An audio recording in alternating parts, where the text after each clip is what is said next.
Well, hey, thanks for coming on the show. We appreciate you taking some time out of your day to just answer some questions and talk about what you have going on. Thanks for having me, man. I was listening to the podcast yesterday, actually, that you did with Rob Tario. That was great stuff. So I was excited to be on. Yeah, I think this is. I was talking to Mike Field, who sometimes we co-host, sometimes we do them separately, kind of thing.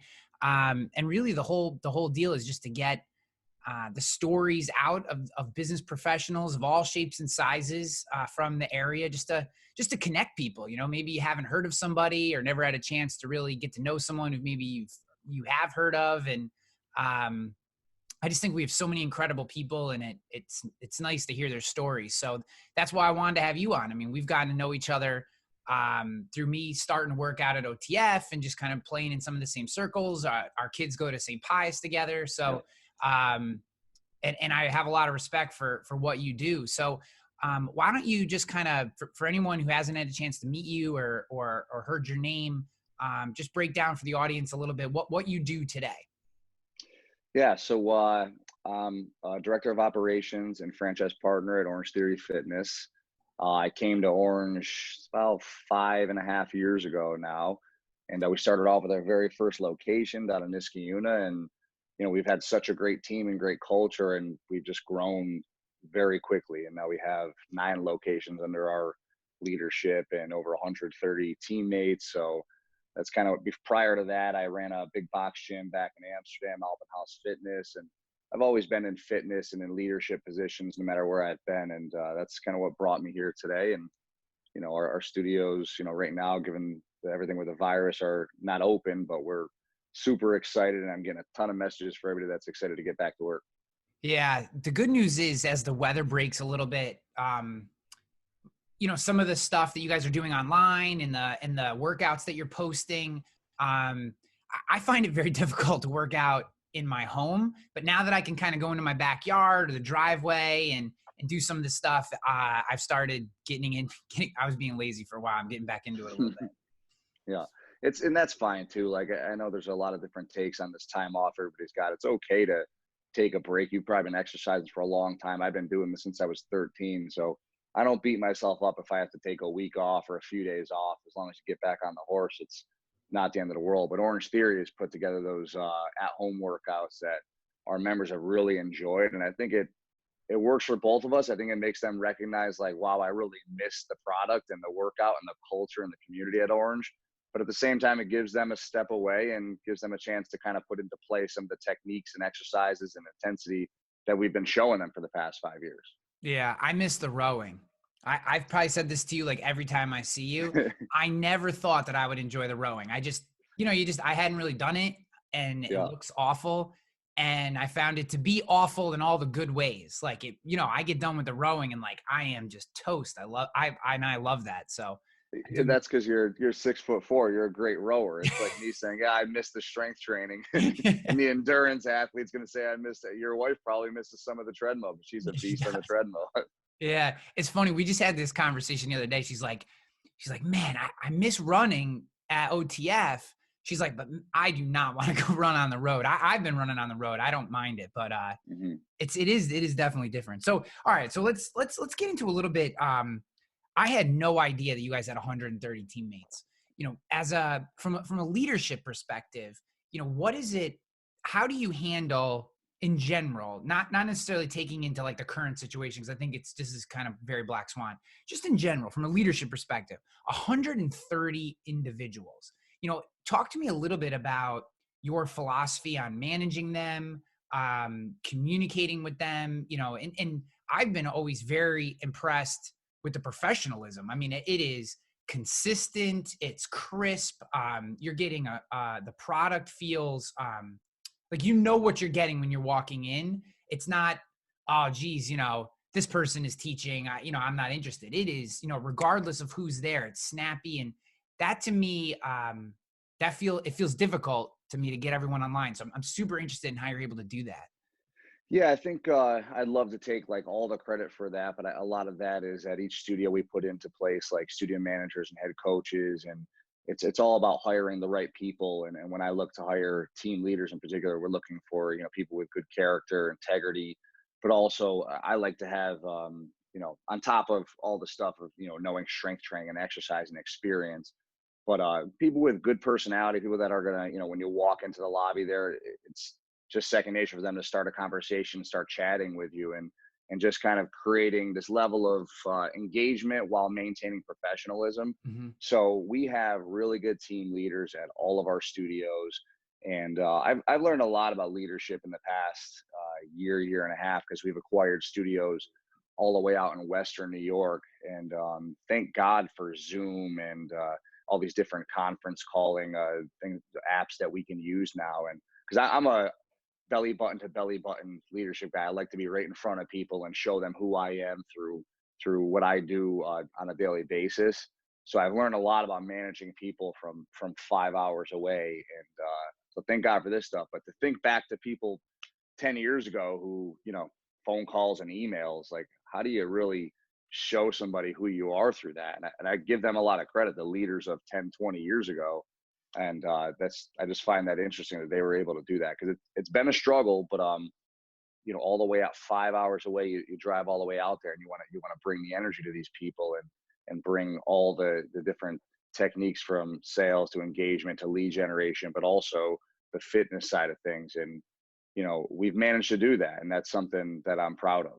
Yeah, I definitely, I think people were just on the road more, right? I mean, Oh yeah. it, it's why I think leadership positions for so long have been such a strain on your home life, is because in order to be in that position and to be in the same space as the people that you're leading, you got to be there, and a lot of times that takes you away from your family, which we probably all had our fill of family at this point. For a while, we filled our family tanks. No, I'm just kidding. They're the best. Yeah. No, no, so when it comes to, your specific industry, or let's take it out of that, like, just in general, like, what are you looking for in someone, maybe not necessarily in an introductory trainer, but like someone who's going to be in a managerial position, like a Chris Gross, right? Like, Hmm. who is the Latham head trainer, head coach, Hmm. what what are you looking for in that next level down position? The person's going to report directly up to you. Like, what characteristics? What is it? The way they hold themselves, the way they talk? Like, what are some of the indicators to you? Yeah. So, like at Orange Theory, we never, I rarely hire someone that's either from a different business or a different gym and just put them into leadership positions. We kind of like to create somewhat of a bullpen, and we put them in these kind of like entry level leadership positions, whether it's like a marketing coordinator or a lead sales or a coach that's coaching a bunch of classes. And we spend months. I mean, we'll use Chris for an example. I mean, he's a guy that was working for us for probably over a year before he actually got into the position that he's in today, which is a studio manager and head coach position. But what I'm looking for is like, not just from afar, but when I'm with them, dealing with them on a daily basis, how they engage with people, how they talk to people. Is that consistent? Are they on sometimes and off other times? And just their daily habits, things like, and we'll use Chris as an example. He's a guy that's up and after it pretty early every single day. Shows up to work, is buttoned up, looks the part, always polished, always professional.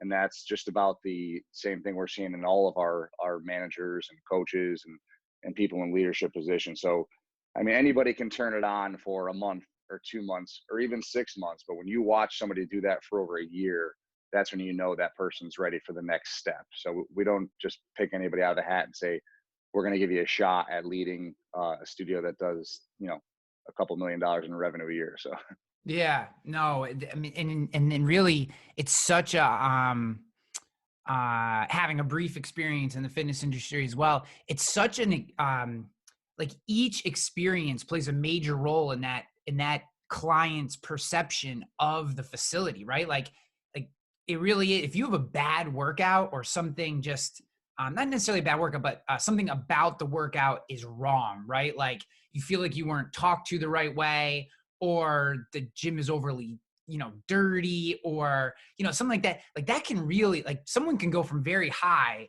to way low super quick. And I feel like that's unique about the fitness industry, because it's such a personal thing, right? Like, your workout is so important to your Mhm. mental and to your daily life that, so how do you, I guess my question is in here is the consistency. Like, how do you keep that consistency? Because I think there's a lot of lessons that any business, not just fitness businesses, but really anyone who's listening to this can learn from how consistent you guys are able to deliver your product, whether it's a trainer who is relatively new all the way to Chris, who's been doing it for a while, right? The experience feels very Mhm. consistent. I'm just interested in how you get there. So, part of that, when you're involved in a franchise, they lay out the game plan for you and the playbook, and you run those plays. However, there's definitely some other franchises out there that I mean, you've been to a franchise in one area, then you go in a different area, and it's not Yeah. always the same experience. I believe we use the Capital Region. We have 4 studios here, and we have about 60 teammates. And all of those teammates have pretty much everyone's husband or wife or kids are going to the studios. And I want to give you an example. My wife goes to a class, and it's not like she's coming back and saying like, "Oh, this person didn't do this or did do that." They always share the feedback. Yeah. So you're not, if you run a workout a hair different than Coach Tara ran it, I'm going to hear. So we always have eyes and ears on the ground at all times. And, we have 3 franchise owners in this direct area. They're always in and out of the workouts, and the feedback and the communication is crucial. And the second that I think some other gyms or businesses in general, they grow so fast and they kind of take their eyes off the product, and then all of a sudden that's where the inconsistency comes in, and they're handling situations not how they should. I mean, it's interesting, and in my position is I like to be boots on the ground. I like to be face to face with people and be right next to them when those situations are happening and coach them through it. But as we grow, I'm not always able to be there. But with this particular group, I have been there with them throughout the whole process. So I like to think that my leadership style and how I choose to handle people has rubbed off on them.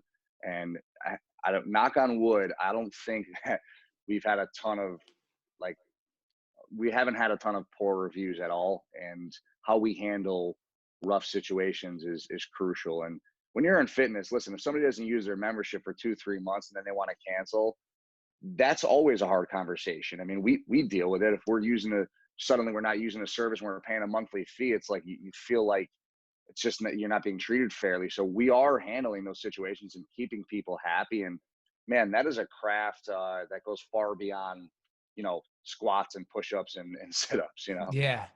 So again, I'm so interested in how you handle somebody. So um, a trainer comes in and maybe they just have an off day, right? They, for whatever reason, they're just not on point, and maybe Mhm. that particular class just feels a little sluggish, and you get that feedback.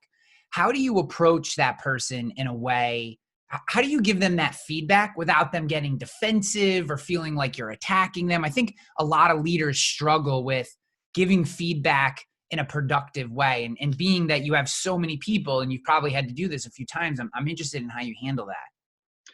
Well, I think a lot of that, when leaders make the mistake of delivering feedback and getting poor reaction out of the person delivering it to, is I don't think there's enough praise. And all of my coaches know how much I appreciate them and what a great job they do. And when we get like these Listen 360 surveys every single day where it's 10 out of 10. And Coach Amelia taught great classes, and she's one of my favorites. We always forward that stuff on to them. We're always showing the appreciation. And then when it comes time, some of my highest performers, I mean, you have 4,500 members. There's going to be times where a member, you know, feels like a class wasn't the way they wanted it to be. And I like to hit those situations head on rather than wait 6 months and then share the feedback. Every one of my coaches and even down to our sales associates, I have all of their numbers.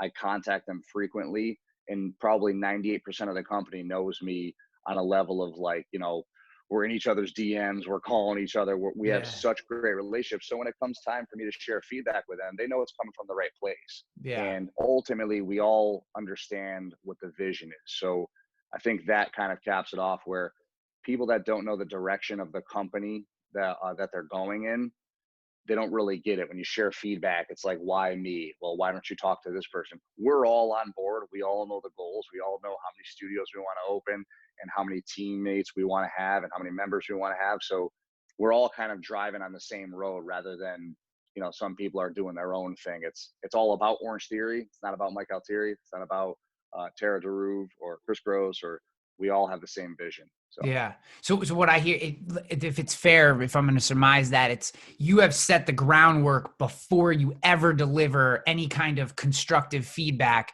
so that when you do, it's not like there's a special trick to delivering the feedback. You just, you talk to them, but you've done all this legwork beforehand, building a culture around the fact that they know that's not you attacking them or you having something against them. That's you trying mhm. to make them a better version of the type of trainer that they want to be.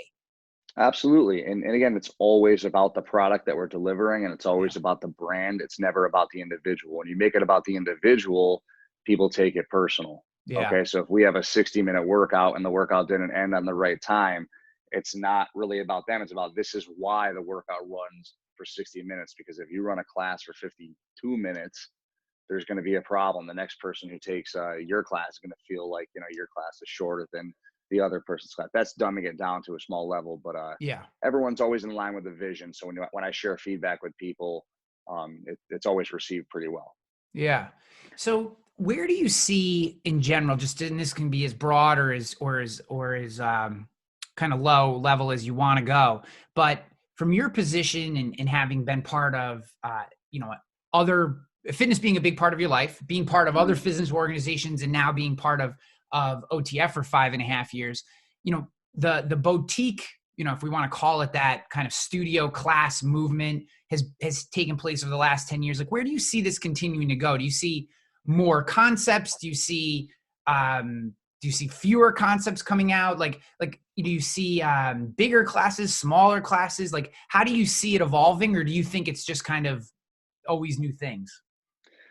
Well, what I think is, I think Orange Theory, got in front of the technology curve about 10 years ago. In 2010, when we started, and the Bluetooth technology that we use for our workouts, everybody wants more data.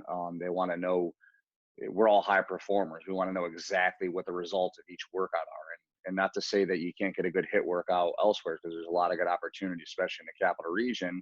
But people look forward to the results and the measurables. And I foresee more boutique fitness places going in the direction of heart rate monitors. But you have to have investors, you have to have money to get all this Yeah. technology and stuff. And I think that gets in the way. And I think that anybody says that they don't believe in training with heart rate monitors, or using the technology we're using, it's just maybe they don't have the bandwidth to do that at the moment. So I guess I think boutique fitness still has a ton of room to grow. You're always going to have the Orange Theory Fitnesses, which I see us at the top. Then you're going to have a Planet Fitness, and then you're going to have some one-on-ones, and that's kind of how it works. There's private training, boutique, and big box. And I think some of the other big boxes that charge a little bit more and try to offer like the fitness classes inside of their plate, like, that's great, but you're trying to do too many things. I've done it. You're trying to do too many Yeah. things. People want the best of boutique fitness, or the best of one-on-one, or they just want to drop in the gym and do their own thing. So Yeah. I didn't think that I would care about the heart rate monitors. Like, I just was like, same. whatever. And then I started taking a couple classes. Well, what happened was my wife, who, if anyone knows her, is like a badass in the gym. And she goes, yeah, I bet you won't get your 12 splat points or whatever. And I didn't really, I'd obviously heard different, Mhm. I knew about splat points. I knew the tracking, but I didn't really understand it. I had never been before. So she drops that, like, it was like she wedged this thought in my brain. So, like, I had to get them. And then I was hooked. I was, because it allows you to position yourself only against what I like about it is I don't really care what the person next to me is doing. If they're running fast, hard, we all have good days, bad days. I don't even want to be involved in that. I want to beat myself. And that's what I found is that that tracking allows me to always work against myself and try to get better against my own performance, which I didn't think I'd be into, but I'm super into it. Yeah, I mean, you say like you didn't see yourself as like an Orange Theory Fitness person. Like, I come from the background. I've competed in a dozen or so strongman competitions. I do jujitsu. I'm not. If you walk by me, you'd be like, "Oh, that guy doesn't do Orange Theory." You'd think I was a big lifter. So I never thought like I would care for the technology, or even the running on the treadmill or the rowing. But like, I've totally fallen in love with the entire experience. Yeah. And as you mentioned, it's about you. If you look inside our class, you're going to literally see, high level athlete to entry level fitness person who's never done anything. Yeah. And that's the key to having that technology in there. And one thing about Orange is, like, yes, you can measure splat points. That's how much time you're spending in the orange zone or higher throughout the workout. And that's great. There's so many other measurables that we can talk about. I mean, you Yeah. love rowing. We're going to do a 2,000-meter row at least once a quarter. We're going to do a 200-meter row, a 500-meter row. And every time you do those benchmark workouts, you go up to our leaderboard, you punch it in. And the next time you do that, you're going to hold yourself accountable. You're going to say, listen, last time I did a 2K row, I did it in 6:35. I need to be a little bit better. So that's a measurable. On the treadmill, spending certain amount of, like when you first came to Orange, you probably spent 35 minutes in the orange and red. And as time goes on, all of a sudden, somebody like your wife's probably struggling to get there because she's Yeah. so fit and her recovery is peak. And so there's so many different measurables, and that's what keeps the entry level person coming back, but also the elite athletes and the high level fitness people. So definitely Yeah. can't speak enough about that. That's what started to bug me. Was I used to be able to go, when we go down to those lower levels, I could coast in the orange zone, and then my body started to recover too fast. I was like, what the That means heck? you got to go a little harder now. Yeah, I know. They're like, I was like, now I got to bump my base pace up, and oh, dang, now I got to run harder. Hardest part of the workout, increasing your base pace. So, man, I think, one of the things that I find interesting about you as well is, you're kind of mixing in the community. Yeah, you like to be in person. You also have an Instagram where I see you like lifting boulders in the middle of the woods with your kids. Like, how do you, as a professional, and again, I want to take kind of the COVID thing out of it because this is so different. Just in general, how do you mix being the best professional that you can be with also being the best kind of family guy that you can be? Because I think a lot of guys, especially in our age bracket, who are just getting into like some of the more high performance years of our professional career, we really struggle with it. I know women, same way for women. I don't mean guys, we're just two guys talking, but people in our age bracket, kind of in their, getting into their mid 30s, into their mid 40s, how do you be that high performance business person, that you want to be, while also being, as best you can, a good family person? Like, I'm just interested in your take on that. Yeah, that's always a work in progress. And early on in my career, I think I was the guy that would pour in like 90 hours a week and just try to be in the position to, coach people up at all times and always accessible. And I still am to a certain level, but some of the people, Coach Tony Dungy, I've read all his books, and he's one of the highest performers in the world. And a guy like that, if you read his books, a big part of his life is his family, and that's top priority. And even like Tim Ferriss, if you follow like the 4-hour work week and all that stuff, to me, that the leaders that I follow are looking to be more efficient with their time so they can spend their time outside of work with their family and doing the other hobbies that they really enjoy doing. And for me, that's something I've learned as I'm getting older and as my kids are growing. The more I read, it's like, you can chase, but we don't want to lose this time in the meantime with our family and our kids. I mean, they come home every day and they learn something new and act differently. So if anything, I've learned to, shut off when I leave work. If you have to be somebody who works till 9 o'clock at night, then your leadership style is not working because you're not landing your points with your people and they can't make decisions on their own. So thankfully, I've done a good job with our leaders where when I walk out of a studio, they really don't have to call me, text me, email me. They know what's, top priority and what can wait. And I think setting those boundaries is huge. And all of my managers know that, like, don't call me past like 6, 7 p.m. at night unless it's emergency. And even my franchise partners and owners know that as well. So set the boundaries and you won't regret it. And you'll learn to be better with your time at work. Yeah, I have these like, it goes in waves for me. I'll be really good about it. And then like, when I start to feel a little stress, sometimes I find myself grabbing the phone and like looking at the phone, like there's some answer in it. You know what I mean? Like there's, and I hate that, because then you'll catch your kid looking at you while you should be Oh, engaged with them, and you got the phone in the hand, and then you feel guilty, and I put it down, um, and then I'll try to be then really good about it. It's they get to tough. an age where they tell you, "Daddy, get off your phone," and you're like, "Oh," just Yeah. buries you, Yeah, I know. I get it. It's like a gut punch, and then you try to be good about it for a couple of days, and you pick it. So that is always a struggle. That is always a struggle. But one thing about the COVID thing that has been nice is I don't want to say forced family time because it makes it seem like you don't want to do it, but um, it almost feels like a well needed recalibration of priorities, if that makes sense. We've been going to Peebles Island and the Pine Bush, and we did the what is it, Vischer Ferry Nature Preserve. I know you've basically mapped Yep. Thatcher Park at this point. That time has been awesome. No, it absolutely has, and I'll go on Instagram occasionally, and I'll see like somebody that you guys went to Peebles, and I'm like looking it up and saying, "Okay, where is that? We should Yeah, go there tomorrow." exactly. And it's weird because like we're all so dialed in all the time, and I almost feel like all this happened. It's terrible that it's happening. Hopefully, we get through it, Yeah, rather quickly. But it has given us all time to sit back and recognize like what's really actually important because you could have a gazillion studios and it can all be stripped away at the drop of a dime, and all you have are your kids, your wife, your 100%. family, and it's really made me appreciate them even more. And don't get me wrong, these can be long days. I got a 4-year-old and a 6-year-old, and you have young ones as well. But Yeah.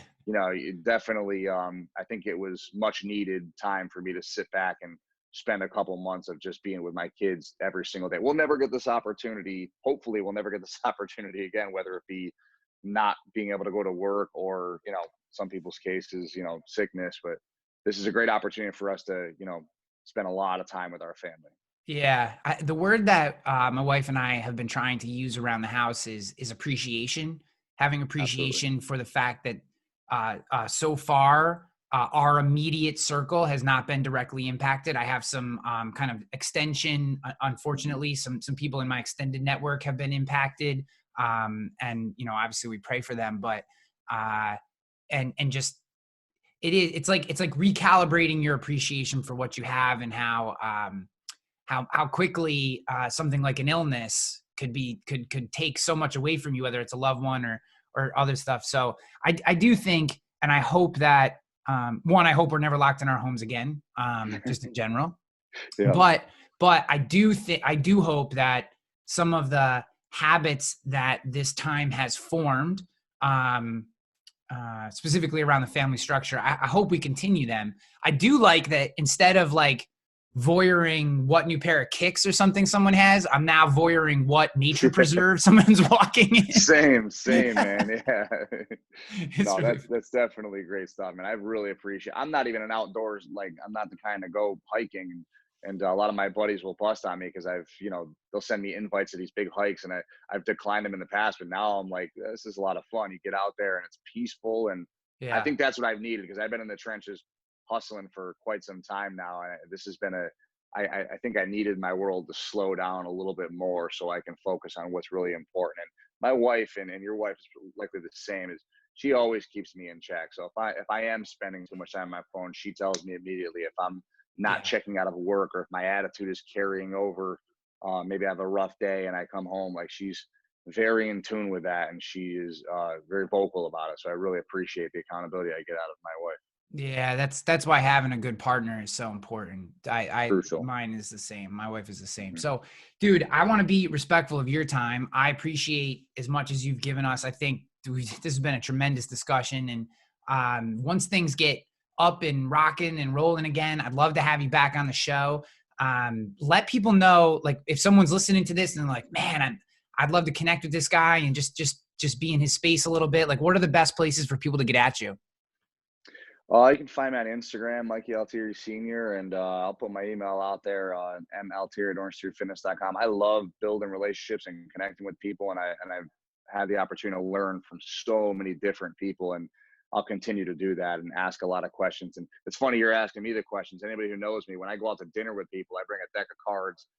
Best Self Company, you got to check them out, and they have all these different icebreakers and really, thought-provoking questions, and I like to ask a ton of questions. So it's interesting to be on this side of it. But yeah, hit me up on Instagram, email, and I love the podcast. I listened to a couple of your episodes and stuff, and there's a lot of great stories from people that are on the ground level like us that we can learn from. And we could always listen to Tim Ferriss and these super high level guys who are getting paid $1 gazillion a month for podcasts. But I want to hear from, a blue collar guy like myself who's putting in the work and seeing some results. Yeah. Well, I appreciate you, man. It's been awesome getting to know you, and looking forward to more of that, and nothing but success for you, brother.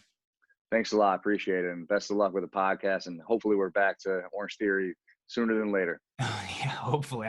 I'll tell you, my body needs it. Same, brother. All right, be good.